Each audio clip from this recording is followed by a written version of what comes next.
of the less explored aspects that really promote a radical shift at the cellular level and really affect the full integration of the human being, mind, body, and spirit.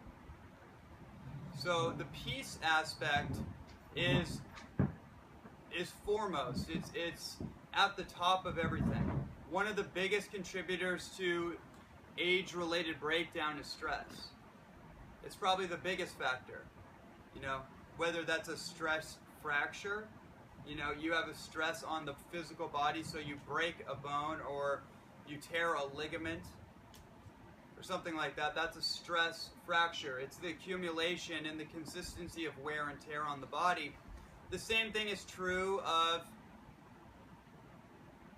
your emotional state. If you have a consistent amount of stress being placed upon you, or you're placing stress upon you, that's going to manifest most likely into a cardiovascular constriction, an arterial constriction. So the arterial pathways that make up the blood passages through our entire vascular system, those get constricted and over time actually start to break down. And a lot of that is just because we tighten up, we tense up, we're defensive, right? And so the mental state and the emotional state that you're most consistently in has a humongous, it may have the biggest effect overall on your physical body, right? So that's an idea that we'll explore a little bit. In having more peace in your life.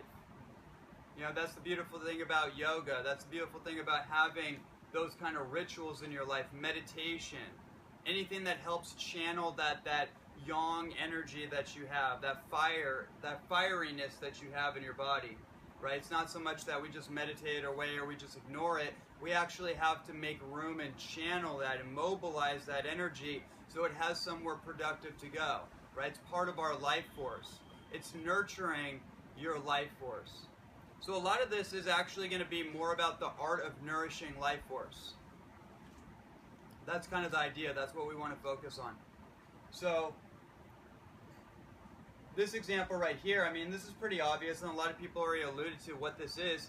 It's basically the difference between someone that essentially is hydrated and someone that is not. When you see those the wrinkles and the breakdown, the skin breakdown, it's essentially dehydration at the base level, at the cellular level. It's dehydration. And then we've talked a lot about that already, right? And we're going to kind of go into some of that as we go through this. And it's just an unnourished human being, right? Remember what I said when we were talking about detoxification and how your inner world shows up on your outer world, your skin being the mirror to the inside of your body, right? So that's why we have such a focus on water, hydration, salt water, right? Juices, liquid nutrition, critical. Okay, we can move on from here. Okay, so this is the fun part. This is where it all starts. So this word neoteny is really interesting. Does anyone know what neoteny means? New. New something. Kind of. So the word neoteny refers to the youthful characteristics of a mammal, essentially. That's what that means. So a child, a newborn baby, is a neotenized human being. They are the most expressive, even when you're about 5 or 6, or even that point where you reach your first growth hormone hit, you know, anywhere between like 9 and 13, something like that. That's where you're expressing your most youthful qualities. That's where your hormones are typically their most neotenized, their most juvenile. We call growth hormones, we call youthening hormones, we call them juvenile hormones, because that's when you're in your juvenile state of being, right? And so that's a really interesting idea. One of the premises of my newer book is this idea of having the quality of youth and wisdom throughout your life, right? Typically we think that's either or. When you're younger, you have energy, you have more vibrance, you have more beauty, you have more, you're able to heal things quicker, right? But as you go through the aging cycle, then you forfeit all that in exchange for, hopefully, wisdom. But the idea here is that we want both. That's what longevity actually really is about. It's not about necessarily vanity, although we do want to express more radiance. We want to express our most beautification qualities as much as possible. Why not, right? If it's part of the human potential, then why not try to express that as much as possible for as long as possible? But essentially, it's not even about that. It's about reaching our human potential, right? And that's an integrative thing. It's your mental faculties. It's your physical faculties. Complete mobility.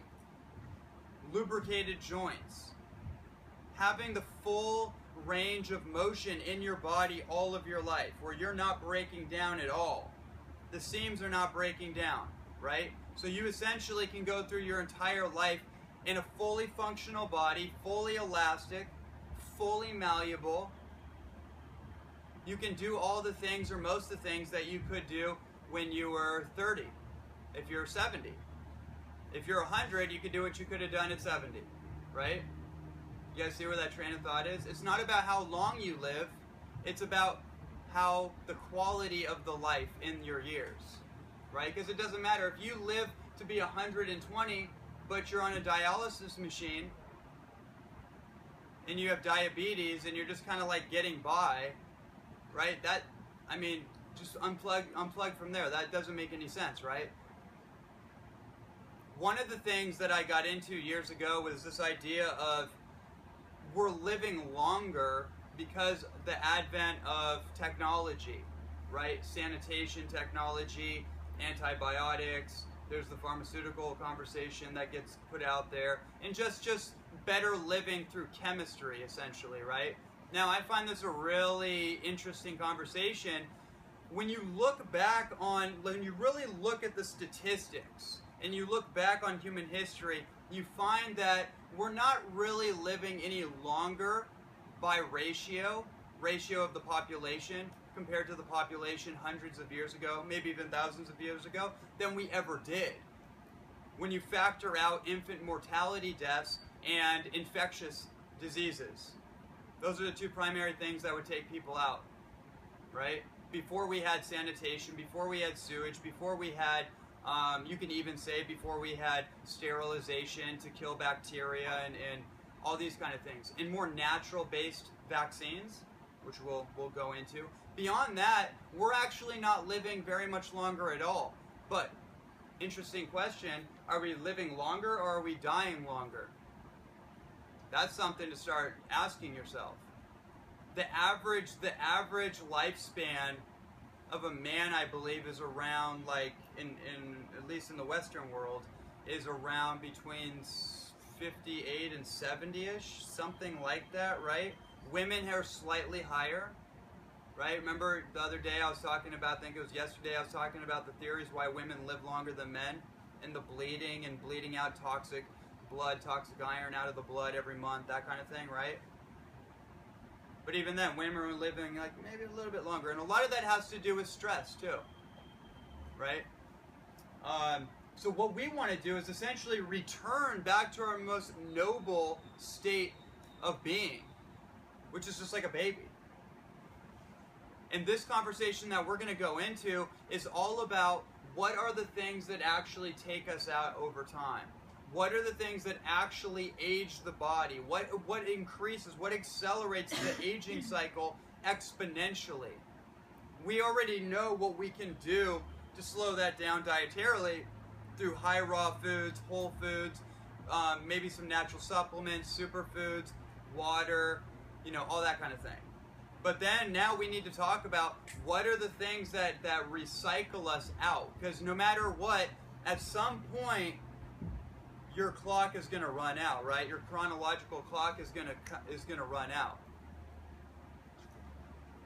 So we want to understand what are the things that biologically or environmentally take us out the quickest. So if we understand that, then we can start to wrap our head around how to inhibit that, how to create natural solutions to bypass that process or to slow it down realistically. We want to slow that process down so we can focus on what our destiny is, so we can focus on what our mission is and do more of that, just to throw ourselves more and more into what we love to do. And by the way, doing what you love is a huge catalyst for having the healthiest life ever. If you're not doing what you love to do, then you are already on a slippery slope. Especially if you've been doing it for 20 years, 30 years. You're already riding the razor's edge, you just don't know it. Right? It's like a slow death. It slowly accumulates till one day, a fuse breaks. Most people that go to the hospital, the most incidences of people on a single day that go to the hospital is on Monday morning, on the way to work, or they have a heart attack before they leave the house. Right? That ought to tell you something. Do what you love to do, and then you free yourself up. Okay, let's go to the next slide. Okay, so this is one of my favorite things. We always hear about like human evolution, right? The human evolutionary chart, which is totally made up, by the way. I was like studying like ancient archaeology and like stuff like that. I came to realize like, wow, this is totally made up. This is actually everything we think about history and like evolution. It's like archaeologists will find like little fragments of fossil records and then they'll like try to piece it together and create a story out of it, which may or may have nothing to do with anything, right? They even found in certain instances in the museums that the dinosaur remains that they created the dinosaur, structures out of, they're finding out a lot of them are actually fake. They're made out of like porcelain, and they have like little fragments of bone, right? It's like, oh, okay, so you actually made that up. That's a story. You sold us a story. You find this out in archaeology and like Egyptology because they're very resistant to new ideas. They like fight, like hard not to accept new ideas, like, astronaut theory, for example, ancient astronaut theory, whatever that is. So anyways, this right here is funny because I often thought about the whole caveman idea. The whole Paleolithic idea is based on the way humans ate way back when we were like cavemen. I don't actually buy into the caveman story. I don't think it's accurate. It doesn't make any sense to me when I really think about it. It's very convenient. It's like a Flintstonian caricature. Like the human race, we all evolved from cavemen. The way that it's portrayed to us, right? What I think actually happened is like the whole caveman thing, that's not the beginning of human civilization. That is the result of a much more advanced civilization that went through their own extinction, or went through some cataclysmic effect.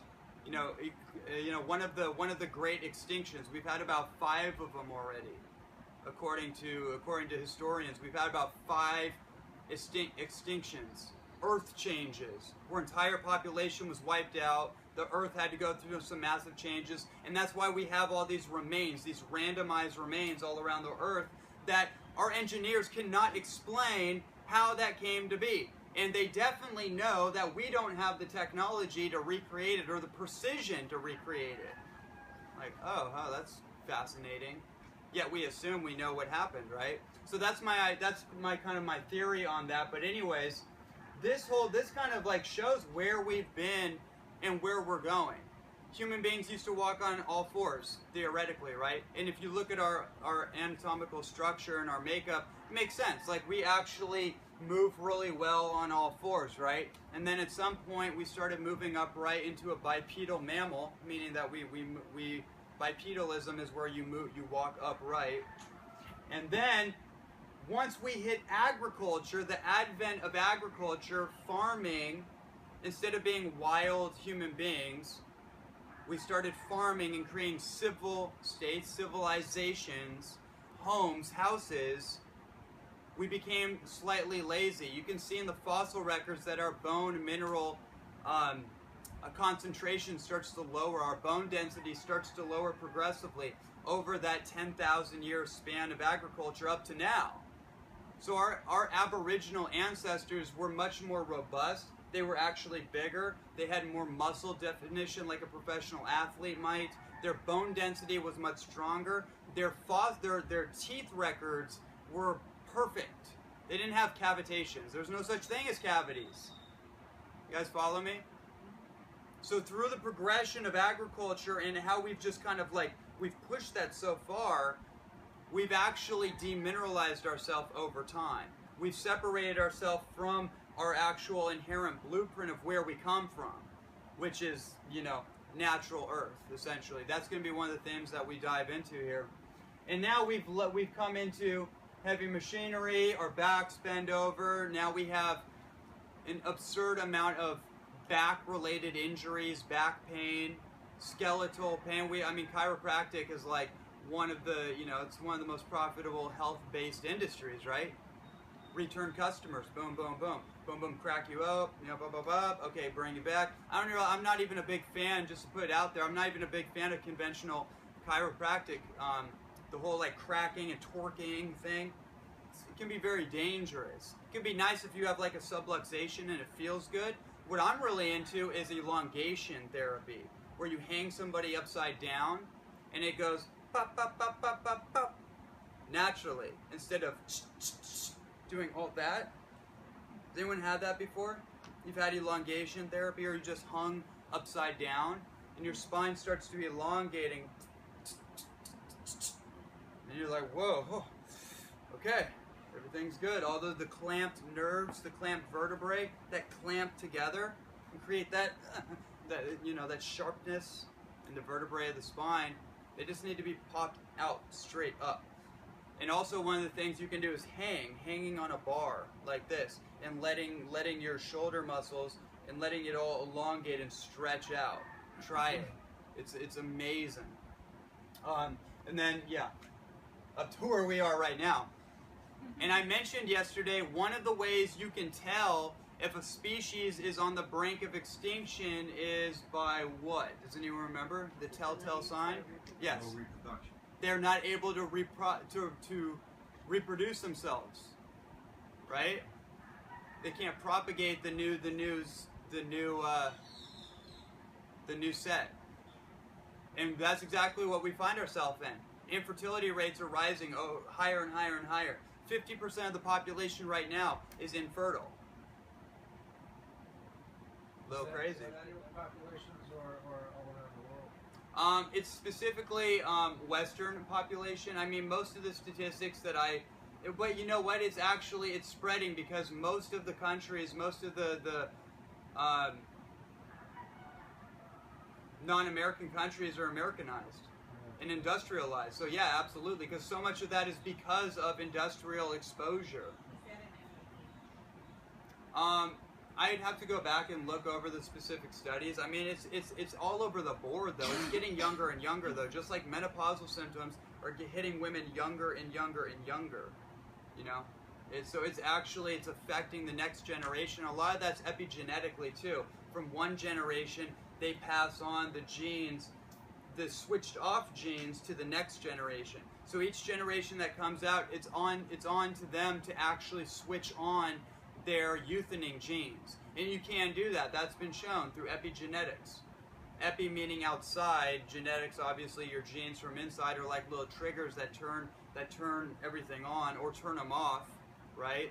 Weight gain gene, lean muscle gene, they're like triggers in the body. And some things are just inert, they're dormant, they just need to be switched on. And food is information, so it actually switches things on. Or it suppresses other things, like certain growths, for example. Does that make sense? Right? So what we want to do here, now this is the thing I've actually been looking at, is that this is where we're left off. This is where we got left off. Right here. It's like, okay, we're reaching our extinction. It's pretty much doom and gloom, and, you know, let's just have a pity party. That's pretty much like what you get from people, right? It's like, oh, there's no hope left. It's all the end of the road now. I actually think there's another story that's emerging, right? It's kind of like the rose growing out of the concrete. Why would that rose be growing out of the concrete if it was all doom and gloom? If the whole thing was just, if the earth was going to black out and the whole thing was going to go rebirth itself and wipe away what's already here, why would new growth be coming? Why would so many people in the world be waking up the way they are? That doesn't make any sense to me, right? That's just an aberration of consciousness. That's just actually what it is. It's a virus that's infecting the motherboard of humanity right now, and it's called fear. Fear, doom, gloom, pessimism, poverty consciousness. That's really the real disease in the world right now. Everything is just a manifestation of that poverty consciousness. That, oh, I'm not enough, we're not enough, we can't do it, blah, blah, blah. You know what I'm talking about?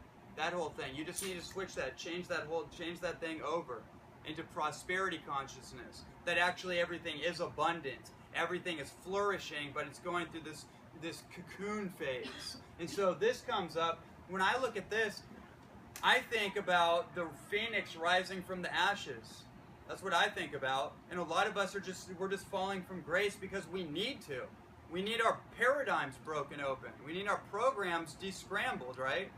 And that's not always just a graceful thing. Sometimes we need to hit rock bottom in order to be reset, right? So this whole book downloaded to me, and now I can't ignore it now. It's called Rising from the Ashes of Human Domestication.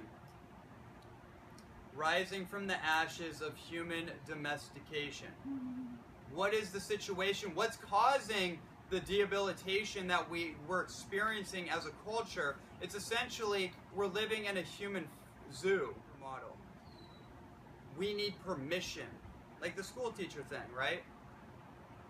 We need permission to move forward, to do something, to explore our diet, right? We need the help of a dietitian or a nutritionist or a holistic doctor or a physician, someone that's more qualified than us to tell us what to do, right? And so actually a big part of this is exploring our own sovereignty, health sovereignty, conscious sovereignty. What is the possibility of my life if I just turn on the triggers, if I unhinge from my straitjacket and walk outside the zoo, right? By the way, if you were to take an animal and put them in a zoo-like environment, it would make sense to recreate their natural habitat, right? So you take a monkey, you don't put a monkey in an apartment building and feed it coffee and donuts, right? You put it in a jungle-like environment, unfortunately caged, and then you have all these weird bipedal mammals walking around with coffee and donuts, pointing at them like, oh, look, it's so funny. Could be a reverse though. Could be other way around. You know what I'm saying? So that's a really important idea too, is that you structure your habitat, your living environment, to more naturally reflect a conducive environment that supports your health, that supports your conscious awareness, creating a suggestive environment. Your environment is suggesting things to you all the time. If you have a TV and you're watching the doom and gloom report, it's suggesting things to you. It's suggesting cortisol increase. It's suggesting that the world is a dangerous place. Therefore, you don't want to leave your little habitat, your little box. It's suggesting that the economy is bad, therefore you need to stay in your little cubicle and do your work and be a good little worker. Otherwise, something bad's going to happen. Right? It goes deep. And this is all by design, by the way, just so we're clear. We're not confused about it. We don't need to point fingers. We just need to be clear with ourselves. Because we can be the architect of our own future. We can design the rest of the story. The old story doesn't have to be the new. Your past doesn't have to be your present, and it sure doesn't have to be your future. You can change it at any point. Okay. All right, we're going to jump right into the nitty-gritty here. So let's look at this whole idea of longevity, anti-aging. What's going on here? Well, here's the leading causes of mortality. It's the top 3 things I find very fascinating. The number 1 leading cause of death is heart disease. I mean, it's so rampant, it completely overwhelms all forms of cancer. Diabetes, not even close. Alzheimer's, dementia, not even close to heart disease. There's a deep riddle wrapped up in heart disease too. I've been meditating on this for years, and I think it's accurate, is that the cultural heart disease that we have is essentially a metaphysical representation of a culture that's disconnected its heart from other living beings. What's the number 1 cause of heart disease physically? Stress, adrenaline, clogged arteries, plaque formations, cooked oxidized cholesterol, calcification. A lot of that, what's that a byproduct of? A lot of it's coming from the factory farmed industry, right? Factory farmed dairy, factory farmed cow, factory farmed chicken, egg, the egg industry, all that whole like section of disturbed consciousness is all leading to this one thing we call heart disease. When you disconnect yourself from compassion, you disconnect yourself from empathy, it starts to manifest and localize in the tissues of your body, and specifically in the heart meridian. So it's no surprise that so many people that have relationship issues are going down with the ship. Specifically, if you look at all the people that have heart disease, you start to realize, you see the interviews of people, you see what people are thinking on their deathbed, how their whole thing, they don't care about their career, money, they don't care about any of that. What they say is that they wish that they spent more time with their family, that they had done what they wanted to do, but convinced themselves that they couldn't do because they needed money or they needed security or whatever the story is. That's the number 1 thing that comes up. Another thing that comes up out of that is that when you look at people that are on death's door and make a full recovery compared to people that don't, it's the people that have loved ones with them and have people to support them in the hospital that are the ones that make the recovery. The ones that feel like they're isolated, that they're alone, that they have nobody that supports them or loves them. Those are the people that essentially have nothing left to live for. So if you have something to live for, that is the primary catalyst right there. Right? HOPE. The healing frequency of everything is hope. If you have hope in your life and hope that there's a brighter future ahead, then everything else just seems to work better. It seems to turn on. You're less stressed. Things flow better. Things come to your life better. People are more attracted to you because you're now a more attractive person. If you want to attract more into your life, you have to become a more attractive person. That's how that works, right? The second one is all cancers combined. All of it just lumped up together, right? And the third one I find really fascinating is something called iatrogenics. Has anyone ever heard that term before? Iatrogenics? It's kind of weird. Nobody knows what that means, and it's probably designed to be that way because what it means is it's physician and drug induced death. Death by hospital, essentially. That rattles the cage. I mean, geez, right? That's when you look at that one, it's like, whoa, this is crazy. Whenever you go to the doctor, the best advice I can give you, actually there's 2 things I could give you. One of them is never ever get a surgery after lunchtime. That is something that's come up. I was like, it was funny at first when I heard that, but then I looked into it and I was like, oh man, actually that makes sense. The whole world is basically running from 9 to 12. 9 a.m. to 12 noon, that's basically when everything's getting done. After lunchtime, you can't count on anything, right? Blood sugar, comatose, vending machine, consciousness, like the whole thing. It just, you know, really good thing to consider, right? And then the other thing is that you always need to get a second opinion. It amazes me. People go to the dentist. They go to the doctor, their conventional doctor. And right away, they're like, oh, okay, this is what's going on, Mr. Jones, Miss Smith, Mr. Dean. This is what we're seeing. We need to operate right away. Or you need to take this drug right away. And it just amazes me like how people just buy into it. They're like, oh, okay. I mean, I have one lady that just emailed me, and she was going to take my course, and she was like ready to get on like this she's been reading my book, she's ready to get on this path, she's been doing vegetarian, she's like, everything's starting to line up for her, right?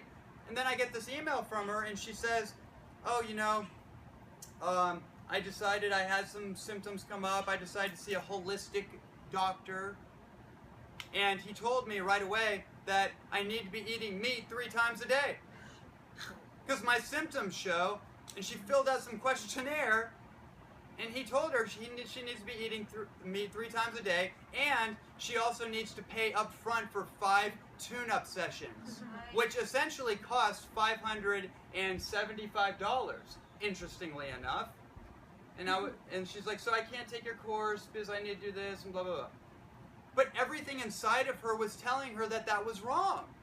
She's like, it goes against everything I was told and everything I believe in, but, you know, it's what he said.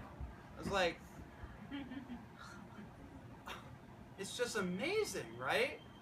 This is part of returning back to consciousness, is self-sovereignty. At least get a second opinion. You go to the dentist, and they give you the whole story, like, we got to pull the tooth, you need a root canal. It's like, okay, I hear you. I'm going to go get another opinion and see what they say. That's all. Just get another opinion. Sometimes doing nothing is better for the whole situation anyways. That's been my experience for sure. I've just let little injuries, little lingering things, oh no, to take this non-steroidal anti-inflammatory drug, which by the way, the #1 correlation with stomach hemorrhaging, intestinal bleeding, is due to overdosing on non-steroidal inflammatory medications, which can be dealt with high enzyme therapy. Right? So this is kind of dangerous. Just get a second opinion, that's all. And we can be doing that with everything in our life. Check your references. Check someone's track record, right? Really important. So we're going to run through a few slides here to just lay out kind of the conclusion of everything we've talked about, and then a few new things. So one of the aspects of anti-aging, or I should say longevity, longer life in your years, so you have a longer span of years, is mastering your unique diet. Everybody's nutritional strategy throughout their life is going to be unique. It's going to be unique to you. It's unique to your specifications, right? Remember the whole 3 stages of progression? It's detoxification, cleaning the slate, resetting the metabolic system, and then it's experimentation, right? Experimenting with all the abundance of everything that we have around us. And then it all starts to integrate. You find like, hey, I like goji berries, that's good. That clicks. It resonates. Very good word to use. Resonates. Something's resonating, right? It's calling you, it's clicking. That's how you navigate through the diet dilemma. And you find out your own self-mastery system. And this basically comes down to a combination of raw food diet theory, whole foods, ancestral diets, superfood diets, and then traditional herbalism. And you kind of, throughout your life, you kind of sift through these things. Whatever grabs your attention. For me, almost all of these things at any given time pique my attention. I mean, this is my profession. This is my obsession, right? So I kind of have a duty to scavenge through all of it. But raw food for me, raw food, superfoods, and herbalism for me was always the thing that just, it always comes back to that. No matter how far I deviate, and I do, I'm not always on the same deal. Like I deviate into this. Okay, I'm going to do coffee now. Let me do that for a while until I burn myself out. I'm like, oh God, I need to get off that stuff and then go back to herbal teas. Right? It's seesaw sometimes, or I start eating foods that I might not normally eat, or in certain quantities, like on an airplane, that I might not normally eat. And then I have to feel the plight of that. I'm like, okay, there I got the lesson on that one. Let me fast for a day and then kind of go back to some semblance of normality. You know, it's an experimenting phase. You're figuring it out along the way. Okay, let's go to the next one. Okay, so here we go. This is diving into some undiscovered territory for most people. I'm going to propose an idea to you guys. It may seem completely ridiculous, but if you've been here this long, then you're doing okay. So this idea is that in our world, we are affected by two primary forces. Two primary forces in our atmosphere, that in our geology, our geosphere, our atmosphere, our hydrosphere, and our heliosphere, the four primary stages of our environment, right? And there's two primary forces that affect us more than any. One of them we think of as gravity, right? Gravitational force. If we didn't have gravity, we would be floating around, right? Well, that's really actually an interesting thing, because there's another counterbalancing force that nobody talks about and science certainly doesn't acknowledge, which is called levity. Levitation. That's some woo-woo science fiction, you're going to levitate in the air kind of thing, right? Or mental power, like I can levitate. That's not what I'm talking about. What I am talking about, though, is that every single plant you see is a levitational biological machine, essentially. What do I mean by that? If there was no such thing as levity, all these trees would be squashed down to the ground. They would be pressurized down. So they have to levitate up. There has to be some kind of levitational force intrinsic in nature that brings energy up.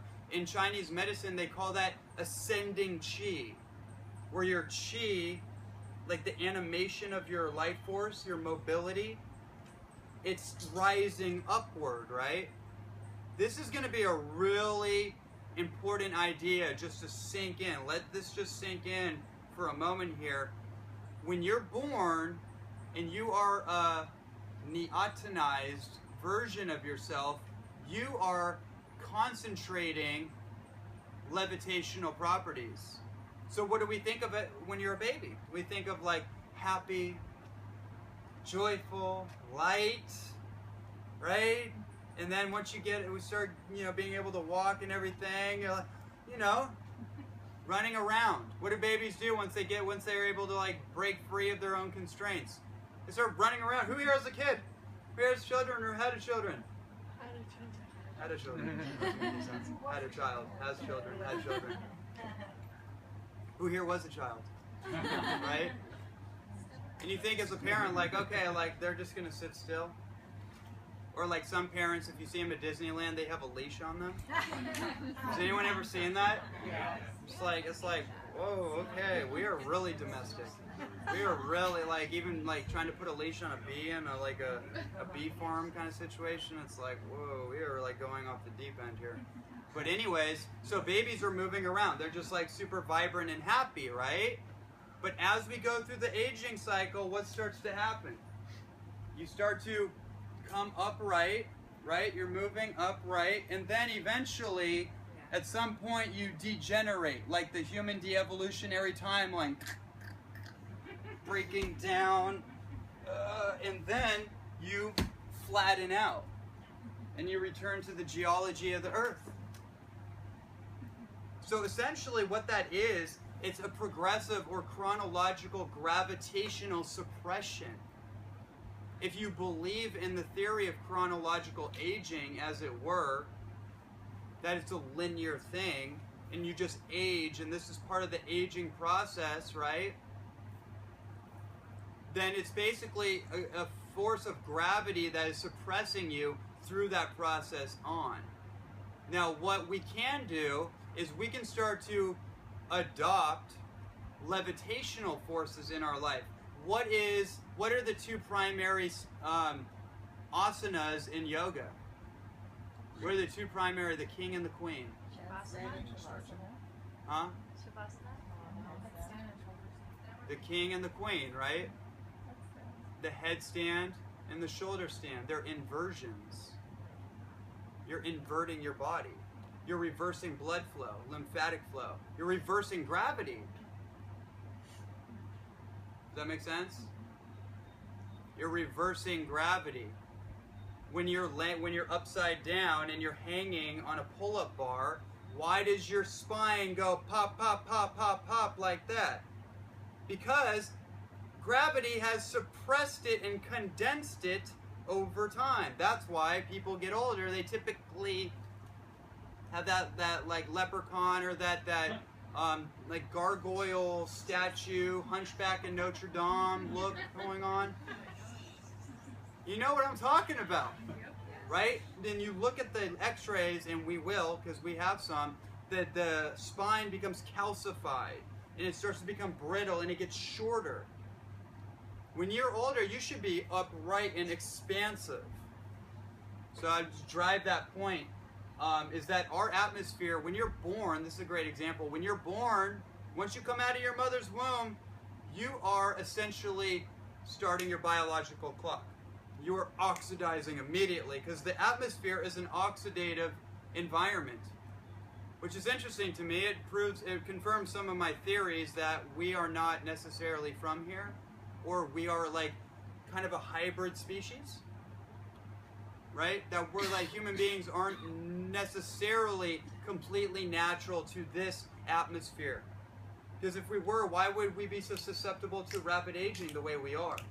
Unless we've learned to adapt through evolution to an abrasive environment, atmosphere essentially.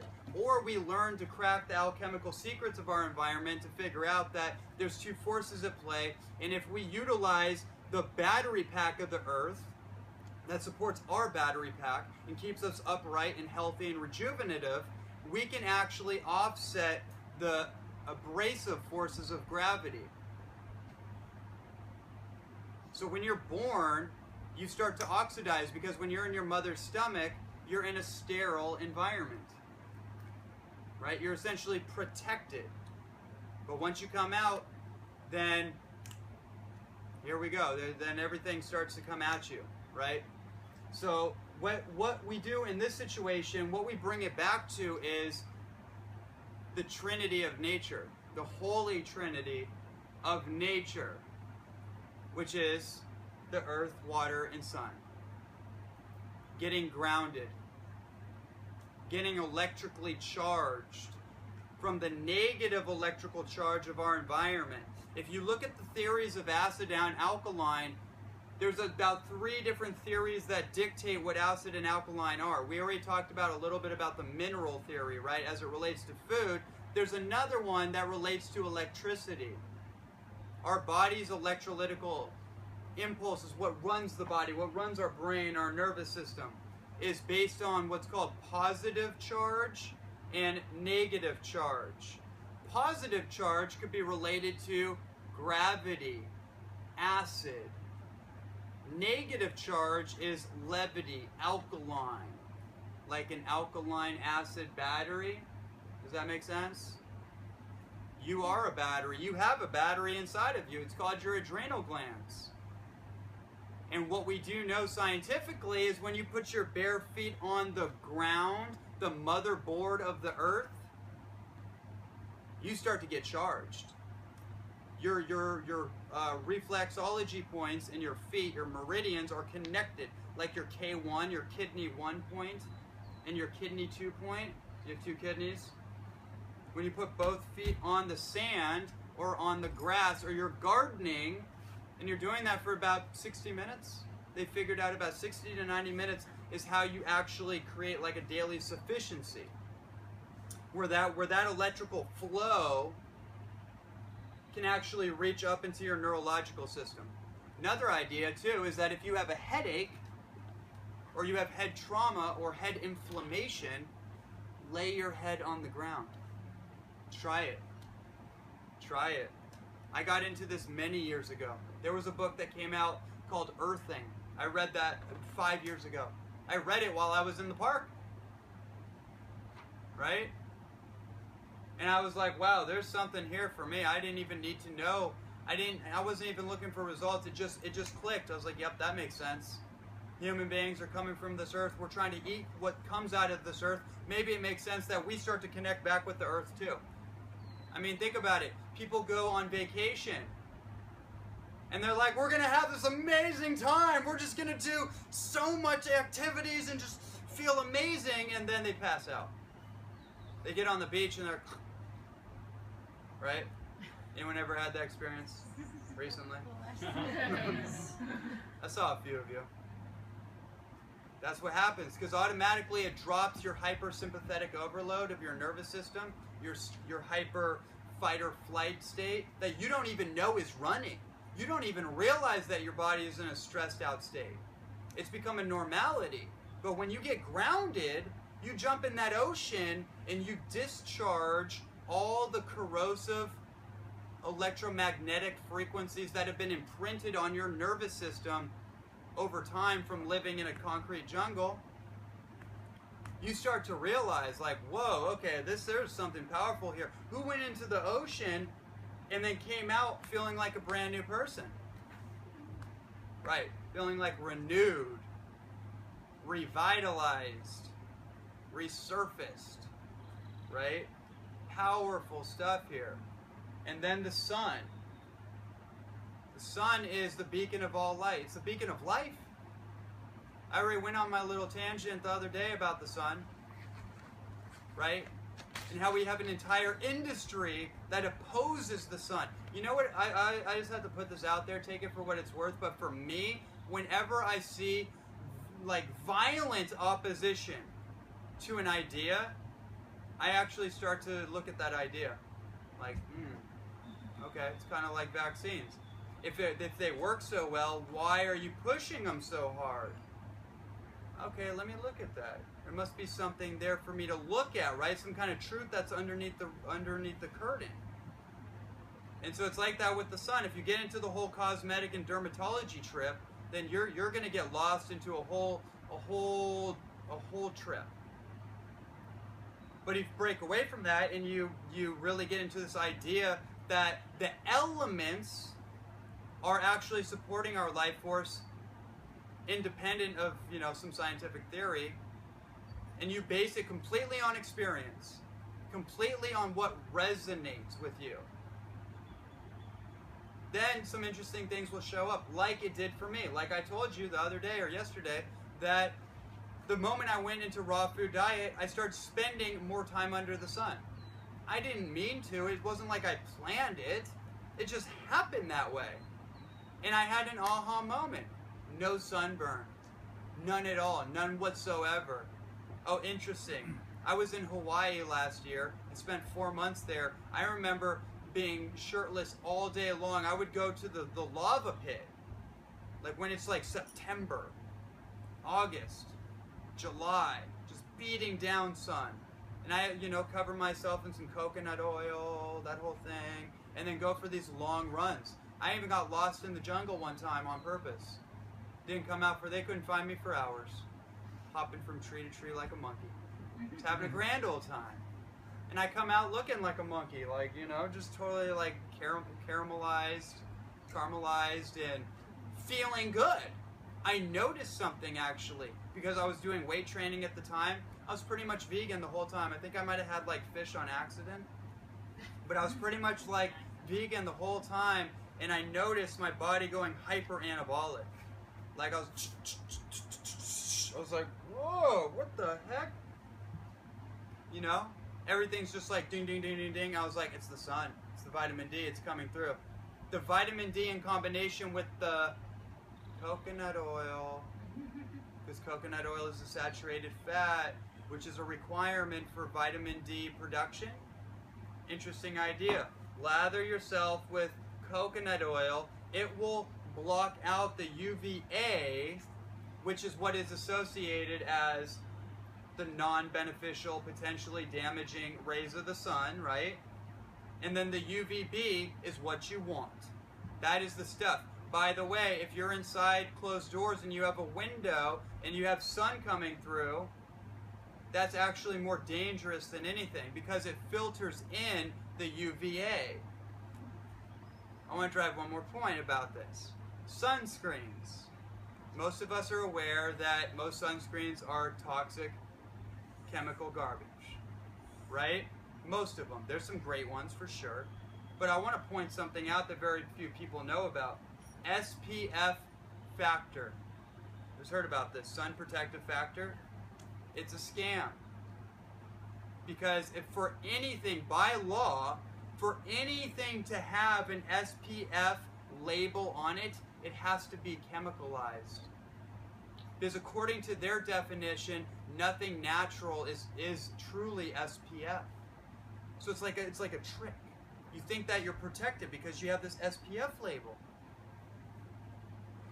It's like, okay, I'm just going to do the coconut oil, maybe a little essential oils in there, maybe some myrrh, Carrot seed. you know, Oil. carrot seed oil. Okay, cool, I got it. I'm good. Maybe some cacao butter, right? Nothing wrong with that. Have some chocolate butter on you before you go outside. What's that?